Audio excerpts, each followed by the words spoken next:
सभी दर्शकों का स्वागत है। मैं कामरान खान इस वक्त मौजूद हूँ म्यूनसिपल कमेटी भदरवा ऑफिस में, और हमारे साथ आज बात करने के लिए मौजूद हैं chairman municipal committee Bhaderwah doctor Shahid Mughal. अस्सलाम वालेकुम सर। वालेकुम सलाम। सर, आज आपसे बात करने का मौका मिला, और सबसे पहले मेरा सीधा और सटीक सवाल आपके लिए ये रहेगा कि हाल ही में जो है आपकी एक मीटिंग हुई है lieutenant governor JC Murmu sir से, और उसमें क्या जो यहाँ के कौन से टॉपिक जो हैं वो डिस्कस किए गए, और क्या कुछ उन डिस्कशंस का आउटकम निकला सर? देखिए, हमारी अभी परसों उनके साथ मीटिंग हुई डोडा में। तो खासकर हम पंचायत के मेंबर्स के साथ बात करने आए थे और म्यूनसिपलिटीज़ के चेयरमैन के साथ बात करने आए थे। हमारा डेपुटेशन था भदरवा, डोडा और ठाठी के चेयरमैन का, और हमारे साथ 2 सरपंच थे भदरवा के, एक अशोक जी थे और एक दूसरे गांव से थे। पहले तो मुर्मू साहब ने हमें पहले एश्योरेंस दी कि मैं जो भी यहाँ इस टूर के लिए आया हूँ, आपकी बातें सुनने के लिए आया हूँ, आपकी जो डिमांड्स हैं वो हमें प्रेजेंट कीजिए, अगर लिख के लाए हैं वो हमें दीजिए, अगर आप ज़बानी बोलना चाहते हैं आप वो ज़बानी बोल दीजिए। हमने तो तैयारी करके अपनी हमारी डिमांड लिख के भी ले गए थे, और ज़बानी पे पहले हमने ज़बानी शुरू किया उनके साथ डिस्कस करना। उसमें हमने भदरवा के लिए जो सबसे पहले मैंने इम्पोर्टेंट जो था कि भदरवा सर्दियों में हमेशा 15-20 दिन के लिए बिजली से महरूम रहता है। उसके लिए हमने उनसे रिक्वेस्ट की कि डोडा से भदरवा तक स्पेशल लाइन लगाई जाए, टावर लाइन लगाई जाए। उसके लिए उन्होंने माना, और उन्होंने अपने DC साहब को भी और जो उनके साथ आए हुए थे ऑफिसरान उनको भी नोट कराया। उसके बाद अपग्रेडेशन के लिए, म्यूनसिपल कमेटी अपग्रेडेशन के लिए भी हमने उनके साथ बात की और लिख के भी डिमांड दी। उसके बाद हमने यहाँ भदरवा के लिए जो स्ट्रीट लाइट्स हैं, 24 आवर स्ट्रीट लाइट्स होनी चाहिए, वो एक हमारी डिमांड थी। उसके बाद हमारा जो ऑफिस आप देख रहे हैं कि अभी इनकम्प्लीट है, इसको कंप्लीट करने के लिए वो भी हमने उनको कहा, और वो भी उन्होंने DC साहब से कहा कि इसके लिए भी जल्दी जल्दी जो भी है कागजात तैयार किए जाए और इनको दिए जाए। दूसरी बात, हमारे पास ऐसे कि आप जानते हैं कि भदरवा म्यूनसिपलिटी इस वक्त बिल्कुल डिफंक्ट म्यूनसिपलिटी है। हमारे पास अपनी इनकम कुछ नहीं है। जो हमारी पहले इनकम थी वो होती थी लारी अड्डा से, पार्किंग से, और जो दूसरे यूज़र चार्जेस हैं, दूसरे जो हम फीस लेते हैं थोड़ी बहुत, वो थी अबाउट 22-23 लाख के करीब की पिछले साल। उसमें से हम जो खर्चा करते थे म्यूनसिपलिटी का, पेट्रोल के लिए, फ्यूल के लिए लगता था, या जो डेली हमारे रिक्वायरमेंट है यहाँ सफाई के लिए इनकी तनख्वाहें उसमें से निकलती थी। उसके बाद इस साल तो अभी तक हमारी जो इस साल की इनकम है म्यूनसिपलिटी में वो है 26,000 टोटल। और ये हमने बात उनसे की कि हमारी जो म्यूनसिपलिटी है बिल्कुल ही डिफरेंट है, हमारा काम चलाना बहुत मुश्किल है, इसलिए हमको अपने रेवेन्यू रिसोर्स जब तक हम जनरेट नहीं करेंगे तब तक म्यूनसिपलिटी का काम करना बहुत मुश्किल है। उसके लिए हमने उनको कहा था कि हमारे बस स्टैंड के करीब हमारे पास काफ़ी जगह है, वहाँ पे हमें दुकानें बना के दी जानी चाहिए।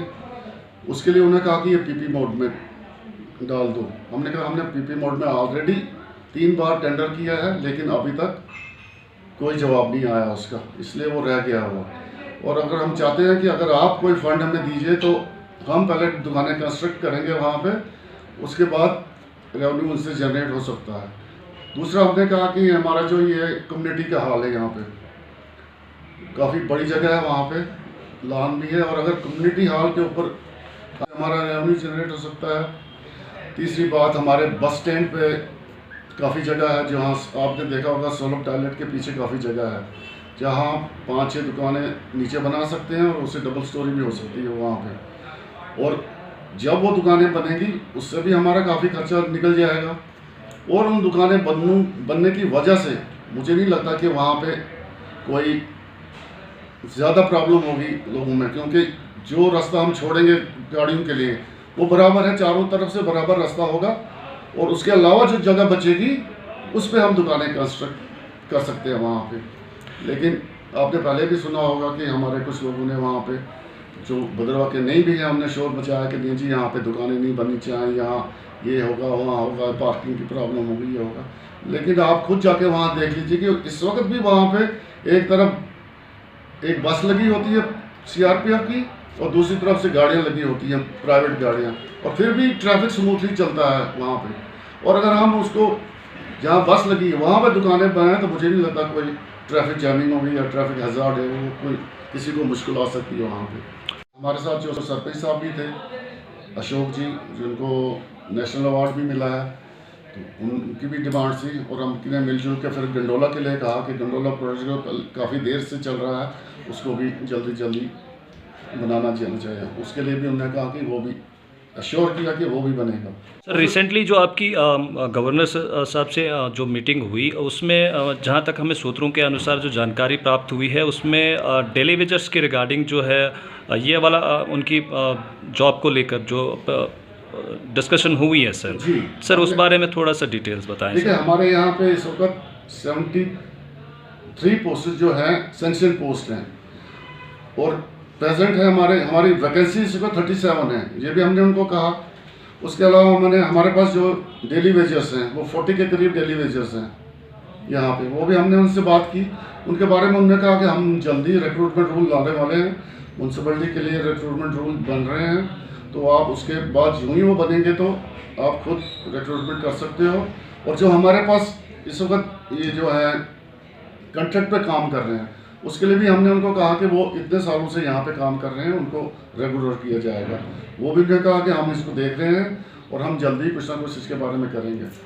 एक और चीज़ जानना चाहूँगा, यहाँ की जो अनएम्प्लॉयड यूथ है सर काफ़ी ज़्यादा एक्सपेक्टेशंस आपसे रखती हैं। मैं बात कर रहा हूँ सर यहाँ का जो शेरी बाज़ार है या फिर ओल्ड बस स्टैंड जो हमारा है, तो ऐसा भी सुनने को मिल रहा है कि वहाँ कुछ दुकानें आप बनाने का जो है एक प्लान आपने सजेस्ट किया हुआ है।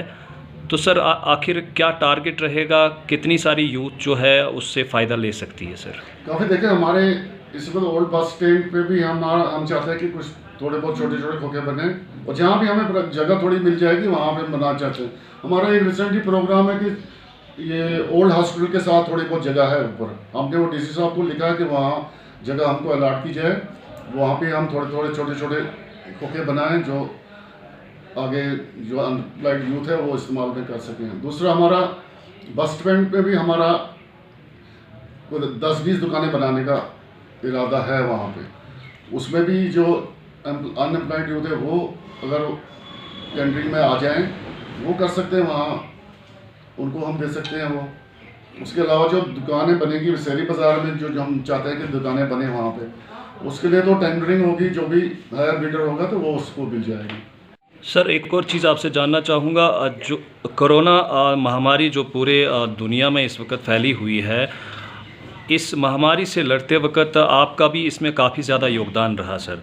म्यूनसिपल कमेटी भद्रवाह ने फ्रंट पे रह के जो है इस मुसीबत का सामना किया, तो सर किस तरीके से आपने ये सब जो है मैनेज किया, ये वक्त कैसे आपका निकला सर?